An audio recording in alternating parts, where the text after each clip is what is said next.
List না। এটা হওয়ার জন্য 4টা রিজন।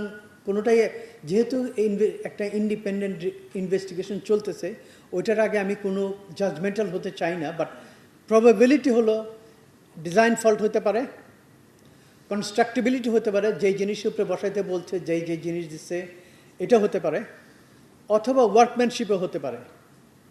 যেই কমপ্লায়েন্সে ডিজাইন করা হয়েছিল, যেটা বলা হয়েছিল সেটা হয়তো কন্ট্রাক্টর করে নাই। চতুর্থ হতে পারে যে বুঝানোর কথা, যে কনসালটেন্ট, আমরা প্রায় 1000 কোটি টাকার উপরে ব্যয় করেছি এটা কনসালটেন্সির জন্য, তারা ঠিক মতো বুঝা নেয় নাই। চারোটাই, এটা কম্বিনেশন অফ অলও হতে পারে, অথবা ইন্ডিভিজুয়ালি কোনোটা কন্ট্রিবিউটও করতে পারে। তো যেহেতু একটা কমিটি ইনভেস্টিগেট করতেছে, ওই পর্যন্ত আমি আজকের প্রেস কনফারেন্স হয়তো জাজমেন্টাল হতে চাই না, বাট অল আর পসিবল। যেই বুয়েট থেকে যে রিপোর্টটা দেওয়া হয়েছিল ওটা ছিল CP03 and 4। ওটাতে বুয়েটের পরীক্ষায় টেস্টে ওটা ফেল করে। তারপরে ওই টেস্টটা আবার তারা দেশে না করে বিদেশে করায় আনছে, সেটা হলো জাপান থেকে, এবং আরেকটা দেশ থেকে করায় আনা সার্টিফাই করছে যে this is fit for purposes. ওইখানে ওটা লাগানো হয়, কিছু বদলানো হয়, বাট ওই জিনিসই লাগানো হয়েছে CP03 and 4। যেটাতে অ্যাক্সিডেন্ট হয়েছে ওই প্যাকেজটা হলো CP05। CP05-এ টেস্টে একবারই পাশ করে, এটা বুয়েটেও পাশ করে, আমার এখানেও পাশ করে, মানে ইন্ডিপেন্ডেন্ট যে চেক করার কথা তাদের পাশ করে। এটা আনা হয়েছিল ভিয়েতনাম থেকে, but A Japanese company, manufactured in Vietnam. ঠিক আছে, আমাদের এখন যে ইনসিডেন্ট হচ্ছে এটা একবারই পাশ করে গেছিলো, এটা কোনো অসুবিধা হয় না। বাট বললাম যার জন্য যে আমরা যেটা আনছি, দোষ তো বিয়ারিংয়ের না।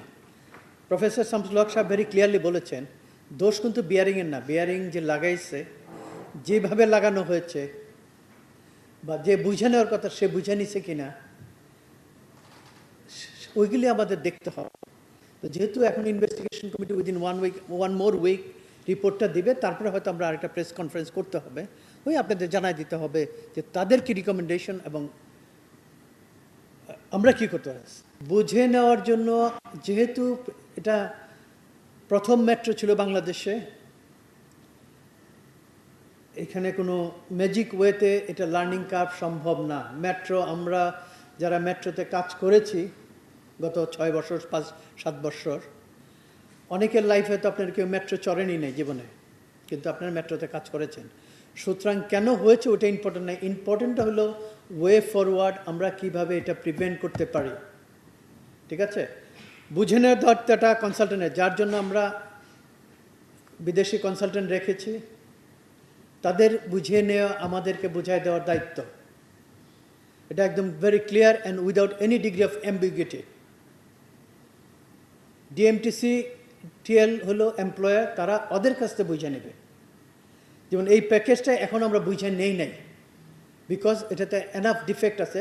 আমরা এনাফ কমিউনিকেশন করেছি যে এই ডিফেক্টগুলি সারার পরে আমি বুঝে নেব।